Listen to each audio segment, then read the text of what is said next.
semana más con su programa José Espinosa es otra cosa, y en este caso estamos con Diana Rivas y el arquitecto Lucho Loza. Buenas noches.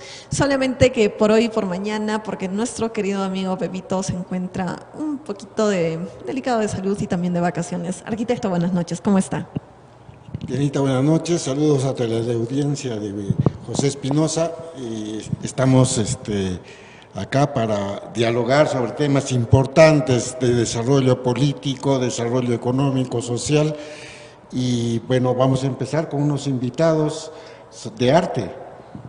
Exacto, Argui. No sin antes recordar que estamos acá, creo que nos ha caído el simulacro, no sé cuántos muertos ha habido, cuántos heridos ha habido, pero creo que es algo importante y más que todo que se haga también de noche, porque está habiendo muchos movimientos a raíz de la placa tectónica y necesitamos también tener ese espíritu ciudadano de enfrentar justamente los movimientos telúricos y en este caso los sismos, los temblores y los terremotos. ¿Cómo vivió usted el simulacro, arquitecto? Se vio la responsabilidad de las personas en la circulación vehicular, hubo un detenimiento y conciencia de las personas para permitir que el tráfico peatonal pueda circular de manera muy rápida y también ubicarse en las zonas de emergencia programadas en la ciudad, básicamente en la Plaza de Armas y en las plazas importantes. En la zona de Avenida Cultura se ha visto que hay una responsabilidad y sobre todo una buena educación de la población para poder enfrentar un movimiento sísmico que Dios no quiera no pase en la ciudad. Exacto, eso es lo que tenemos de nuestra población poco a poco, ya está tomando, digamos, criterio de lo que está pasando, de cómo prevenir, cómo actuar ante estos movimientos. Y hablando de movimientos, esta semana hemos tenido bastantes movimientos, no solamente en Cusco, sino a nivel, digamos, académicos. Hemos tenido una bienal de la arquitectura, que vamos a hablar las cositas que está viendo en la bienal de la arquitectura. También vamos a hablar de la FIL. Y en este caso vamos a hablar sobre el movimiento artístico y cultural que está teniendo Cusco, sobre la llegada de actores, sobre la llegada de directores, etcétera. Entonces, me acompaña acá Indira Quilem y el actor cusqueño Ronald Romero, a quienes les doy la bienvenida. Chicos, buenas noches, ¿cómo están? Muy buenas noches, gracias por la invitación. Genial. Cuéntenme, ustedes están haciendo una película y han hecho la película. ¿De qué trata la película? Cuéntenos. Bueno, el nombre de la película es Zulay, Ni Una Más. Y es acerca de una niña de 15 años que es víctima de abuso, tanto físico como psicológico. Abuso familiar. Abuso familiar sexual. O social, sexual no, pero de la familia.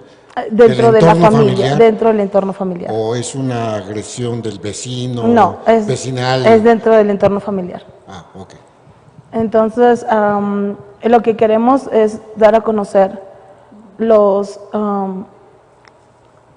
estragos, las secuelas, gracias, que quedan en la mente de una niña, cómo ella va a continuar su vida después de esta situación. Porque ¿Cómo afronta la vida después de la...? Y cómo afronta la vida no solamente en forma individual, sino con apoyo de la sociedad y apoyo del Estado para poder superar este trauma sociales? Pues en este caso no se ve ese tipo de apoyo, lamentablemente, y si vamos a la realidad, nos falta mucho como sociedad y al Estado para apoyar a las víctimas de este tipo de situaciones. Exacto, no solamente desde la parte estatal, sino también desde la parte familiar, amical, ¿no? Porque muchas veces es como una letra escarlata que te cae en la frente, que cuando tú dices he sido violada, he sido agredida sexualmente, lo primero que te dicen, ¿y qué estás haciendo en la noche? ¿Quién te dice que estés por ahí? ¿No? O ¿quién te manda a vestirte así? Creo que esa no debería de ser la pregunta y creo que acá la importancia de esta película es cómo se aborda justamente este tema tan delicado, tan fuerte y tan cotidiano, porque no sé si me equivoco, pero la niña está en el colegio todavía. Claro, 15 años, todavía estaba ya para terminar, o sea, le faltaba un año y su mundo Se crash. derrumba. Claro, entonces como desde el colegio también se aborda, no sé si están tomando en cuenta eso. Sí, tomamos esa parte también, pero muchas de las víctimas, y esto fue una investigación que tuvimos, no hicimos trabajo sin antes saber bien de este tema, muchas de las niñas no cuentan, tienen miedo, vergüenza, y si cuentan, le cuentan solamente a una persona, dos, y esas personas a veces no saben cómo guiarlas, qué deben de hacer. Siempre dicen, tienes que denunciar, pero hay un detalle, y eso porque yo pregunté, cuando fueron esta persona que fue víctima, esta niña, y que fue la raíz de por qué yo creé la película, fue a denunciar, le preguntaron cosas que Que no iban al caso. no iban al caso. Okay, como incluso cuando se rehace, cuando tú vas a un médico legista y vuelven a hacerte todo ese cuestionamiento, una de las preguntas es si tuviste orgasmo. No, es terrible, o sea, Exacto. creo que acá lo que falta es una capacitación seria y real, no solamente a los miembros de la policía, sino también a los médicos legistas, ¿no? Yo entiendo que los médicos legistas estudian 7 años, pero muchas veces les falta esa parte humana, ¿no? O sea, cómo preguntar si llegaste o no llegaste al clímax en una violación, es una violación, ¿no? O sea, Exacto. es por demás aberrante. Totalmente. Hay un tema que tú tocaste. La persona que sufre este tipo de abuso, ¿no? Normalmente cuenta, como tú bien has dicho, cuenta a su entorno, y su entorno es su amiguita. Su entorno Exacto. pero no, su entorno no es familiar o una persona mayor que la pueda orientar y que la pueda ayudar para hacer la denuncia del caso o tomar las actitudes, las medidas hasta de acudir a un psicólogo y todo eso, ¿no? Exacto. Entonces, ¿dónde crees que puede empezar la educación? Considero que podría ser en las aulas escolares, ¿no?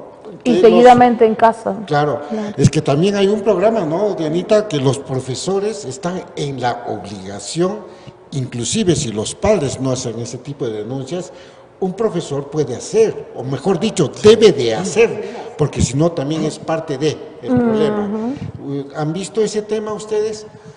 En el caso hay una escena justamente donde la profesora está presente y ella trata de indagar qué está sucediendo, pero no se le da la información completa.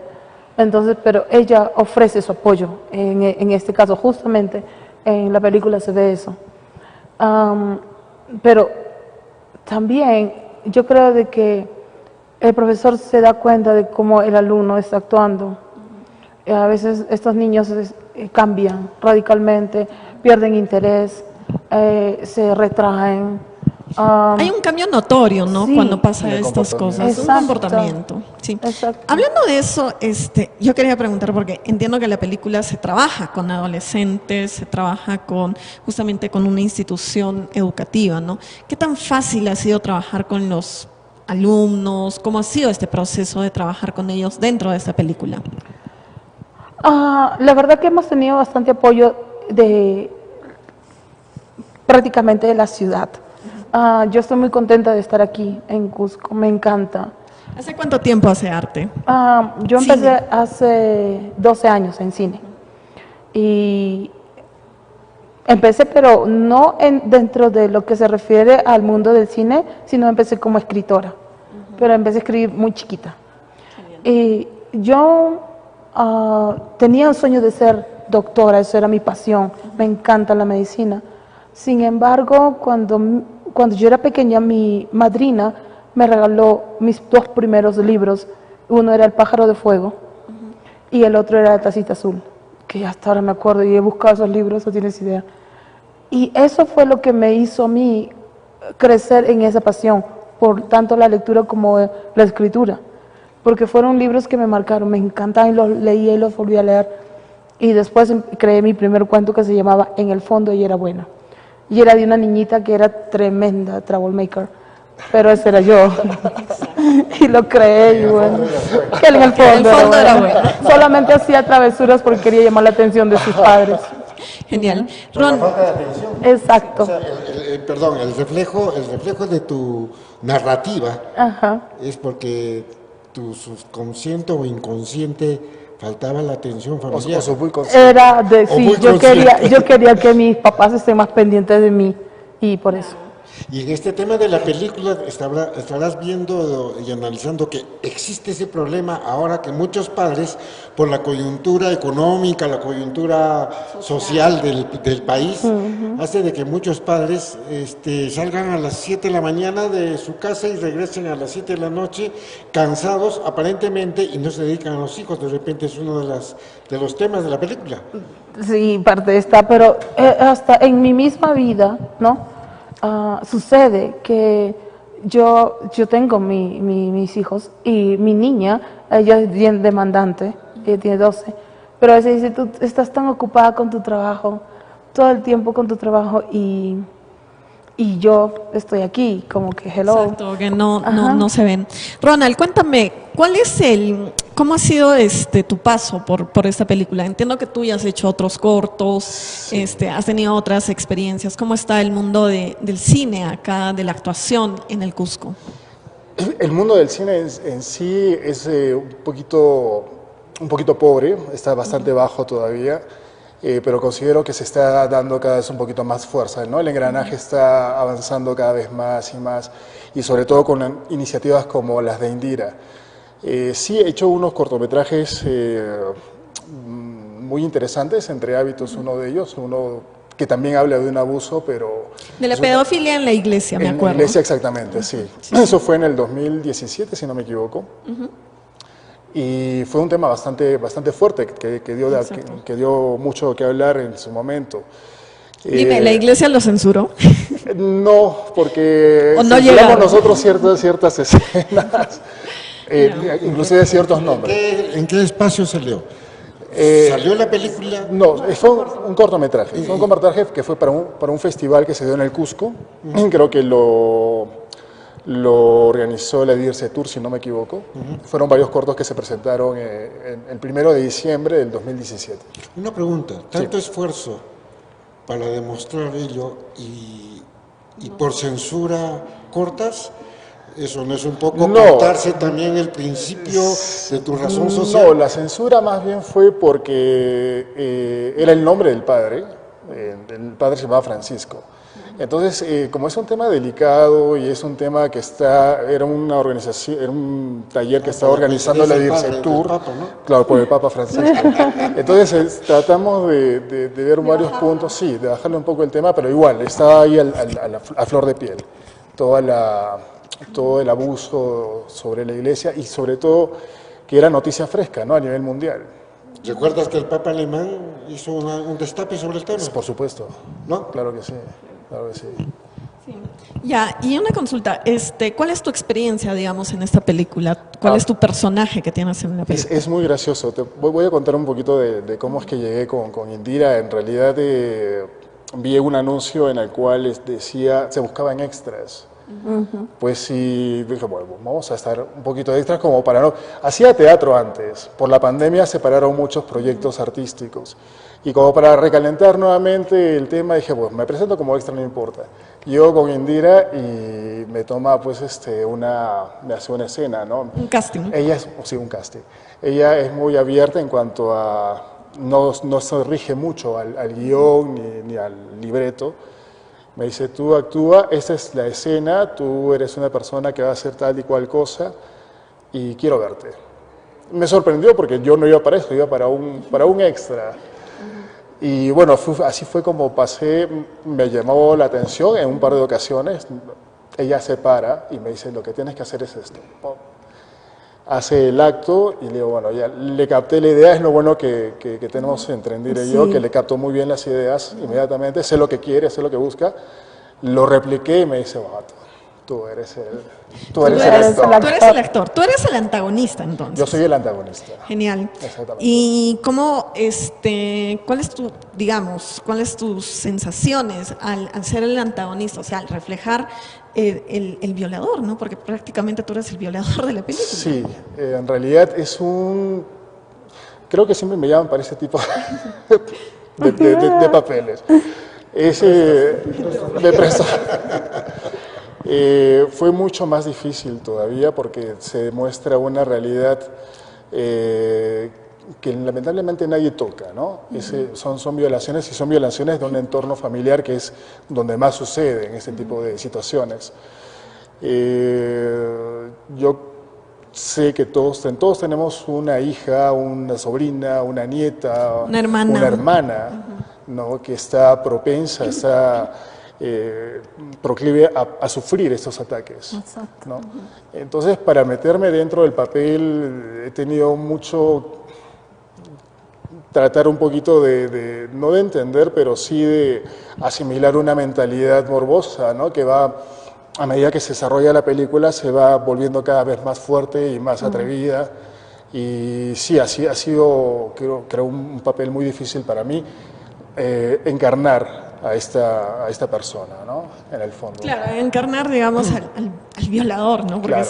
porque incluso, cómo te mimetizas también, ¿no? Darle vida, ¿no? Hacerlo creer. Claro, es que Lo que pasa es que también se tiene que entender que muchas veces, o sea, nosotros nos construimos a través de la sociedad una imagen de que el violador es pues lo peor, que es un monstruo, que tiene cuernos, que tiene cola, qué sé yo. Entonces eso, o sea, el violador es una persona tan cercana a ti, tan normal. Pero a veces ni siquiera parece, porque la gente lo observa y tiene una conducta casi muy diferente a comparado con... Claro, siempre es la imagen de que el violador es el monstruo, pero no es un monstruo, o sea, una persona que está a nuestro lado y que muchas veces hasta se duda cuando se le acusa, ¿no? Pero Dianita, normalmente, no sé si coincidan con mi comentario, el violador no se muestra como una persona ofensiva. No. El violador se muestra como una persona amable. Amigable, conquistadora a la persona que quiere violar, ¿no? Y obviamente hasta hace las veces de espía porque le hace seguimiento y demás cosas, ¿no? Es un poquito y realmente te sentiste bien haciendo ese papel. Definitivamente que no. Por supuesto que no. Obviamente que no. Porque debe ser bien difícil, lo que no nace no crece. Es bien ¿no? difícil. Por supuesto. Para una anécdota, hubo momentos en los que sabían las escenas porque hay escenas que son, cuando salga la película van a ver, sí. Hay escenas muy, muy, muy fuertes que a mí simplemente me quitaban el sueño y no podía dormir. No podía dormir porque era demasiado... ¿Te imaginabas ese escenario, no? Eran dos cosas. Uno, lo fuerte de la escena. Dos, tratar de hacerlo lo más real posible, porque de eso se trata. No es que no me gusta y me sale fingido, no, es que tienes que meterte en el personaje. Tienes que representar, claro, tienes que Exacto, meterte en la piel del personaje. Entonces era como un sentimiento encontrado. Una parte era el no querer hacer una escena tan fuerte y la otra es cómo lo hago de la mejor forma. ¿No? El profesionalismo. Claro. Irene, consulta, ¿cuándo sale entonces la película?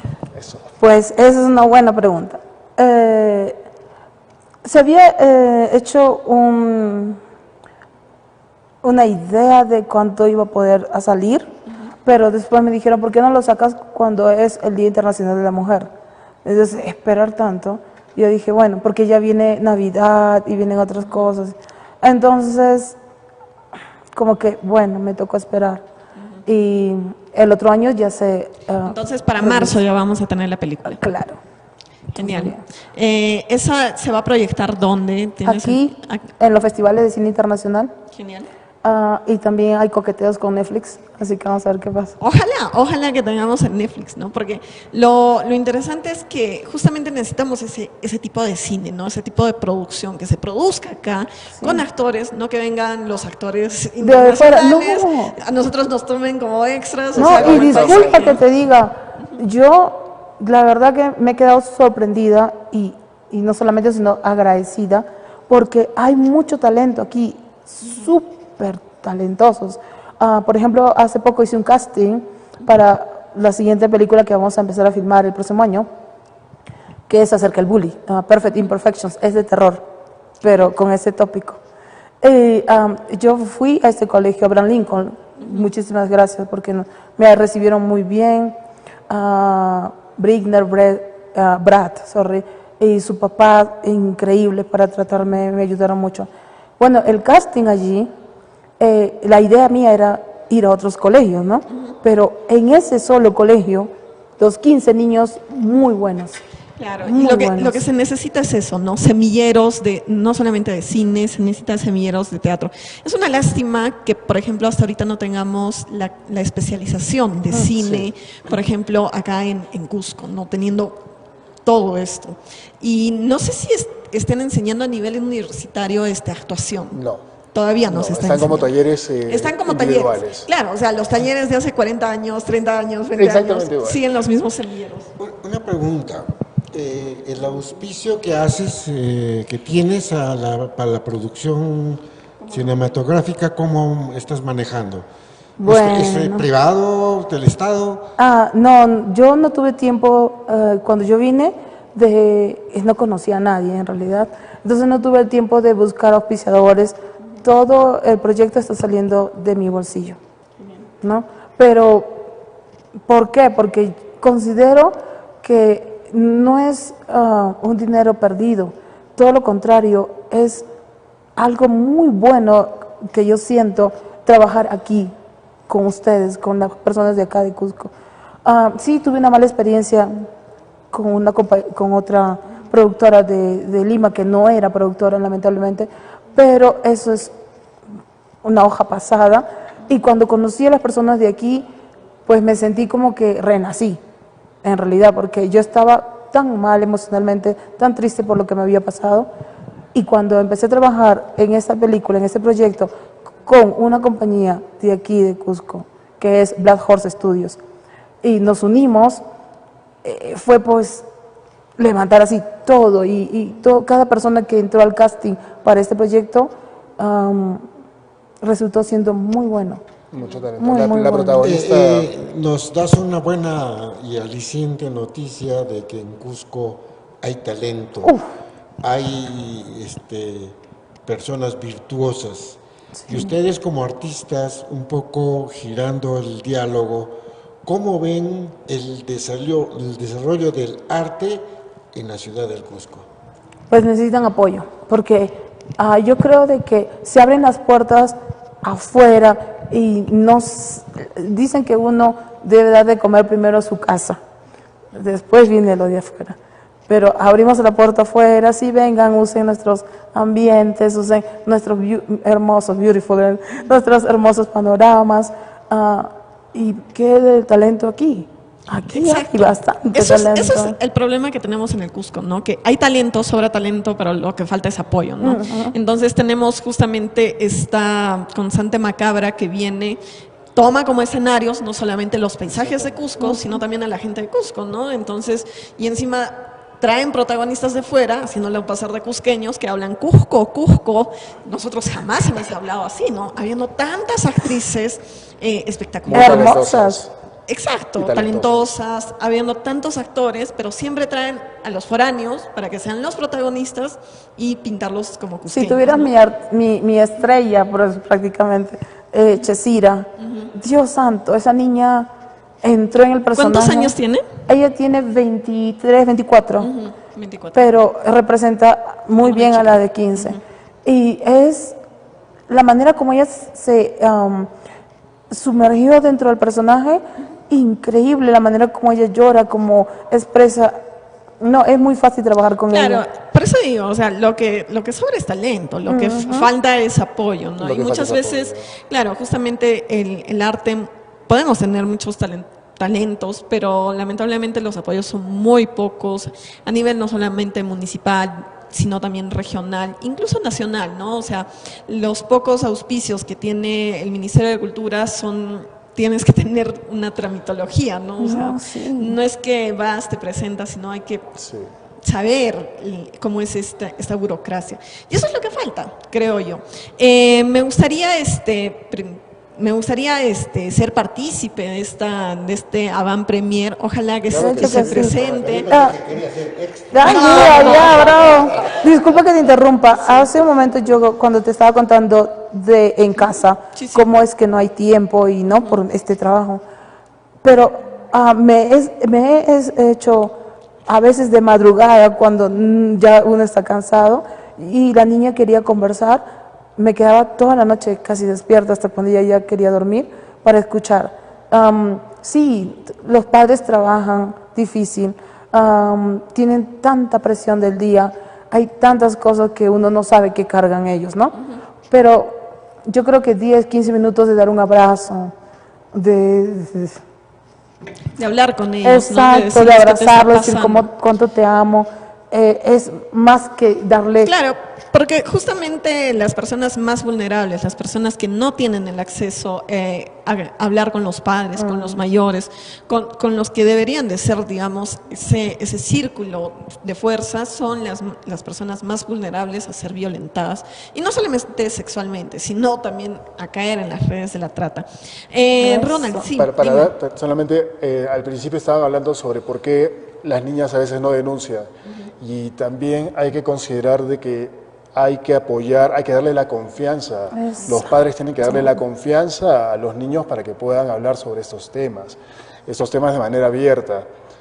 Muchas veces los padres son muy autoritarios y son de la usanza antigua de que la letra con sangre entra. Entonces, O si son muy- no hablar, por ejemplo, del enamorado, porque esas cosas no se No se hablan. tiene Ajá, que tabú, hablar. ¿no? O, por ejemplo, el primer beso o la primera relación sexual, no se puede hablar porque esas cosas no, ya cuando tengas comunicación no 30 o existe. 40 años, eso se Pero debe cuando hablar. sucede, pero cuando disculpe, sucede... yo no participo lo que ustedes están diciendo. Acá tenemos esto, que ha tarado a la juventud, Eso ha sí. frenado la relación familiar. Esto se debería de educar el uso en las casas, ¿no? O sea, en la mesa, No. Dianita sacó en su Face un PDT, ¿cómo se llama eso? Un meme, que es lindo, que dice, es una señora, dice, si van a venir, ¿no?, a visitarme porque creen que cocino, porque creen que estoy bien, bienvenidos, pero si van a venir con celular, mejor no vengan, prefiero estar solo. O sea, interesante, ¿no es cierto? Pero el tema no es el diálogo, lo que tú dices, la usanza antigua, porque las nuevas generaciones de padres de familia, estás hablando de generaciones de padres de 30, 35 años, que en algún momento no tuvo la educación y la orientación, porque también tuvieron familia demasiadamente jóvenes. Exacto. ¿No es cierto? Exacto. O sea, Son muchos factores. por eso yo te digo, no es la educación antigua, porque la educación antigua, o sea, papito, ¿qué hacías tú cuando no tenías WhatsApp? Oye, jugaba trompos, pues, ¿no es cierto? O Exacto. jugaba tiros. Claro. Y participaba con mis amigos, participaba en el desarrollo social de mi país, leía. Y lo que tú pusiste en algún momento en tu Face, interesante, Diana, si así los padres se han desvivido por pintar las caritas en Halloween, se desvivirían por darle un libro. Oh, Interesante, te felicito. sí, eso es verdad. Sí, o sea, lo que se necesita justamente es ese cambio de mentalidad, justamente para educar para la paz, ¿no? No necesariamente, y ser democráticos, porque muchas veces tenemos el autoritarismo, que lamentablemente sí viene desde antes y también está presente ahora, y muchas veces te dicen, no me hables del enamoradito. ¿Y quién te lo dice? La madre que tenía a los 12, a los 14, a los 15 años, los hijos, ¿no? Y justamente para no repetir esas historias se necesita ese cambio. Chicos, me gustaría saber sus últimas palabras, por favor. Agradecimientos. Sí, definitivamente agradecer de todo corazón a todas las personas que nos apoyaron, como es el Principado, esa cafetería.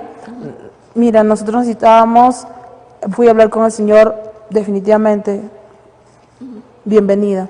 También el señor Juan Otero, que es el dueño de la joyería Esmeralda, también me abre sus puertas para que yo en cualquier momento pueda usar el ambiente que tiene en la parte de atrás.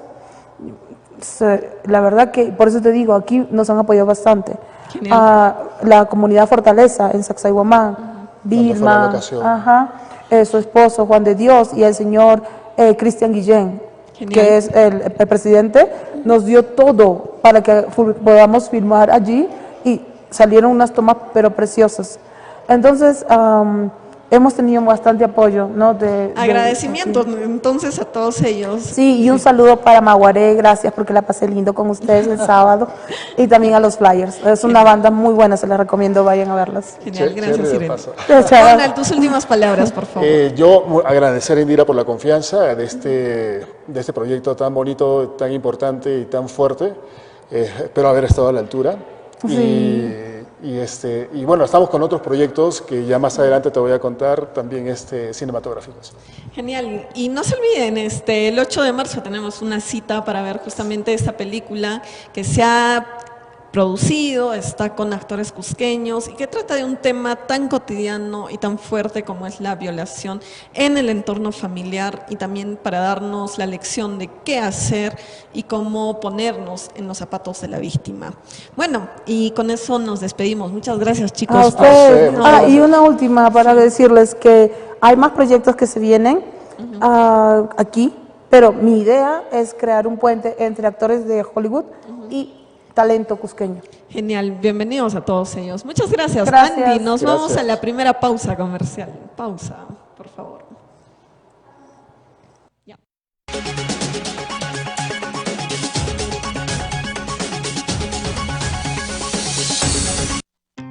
Ahora que tu bebé ya tiene 6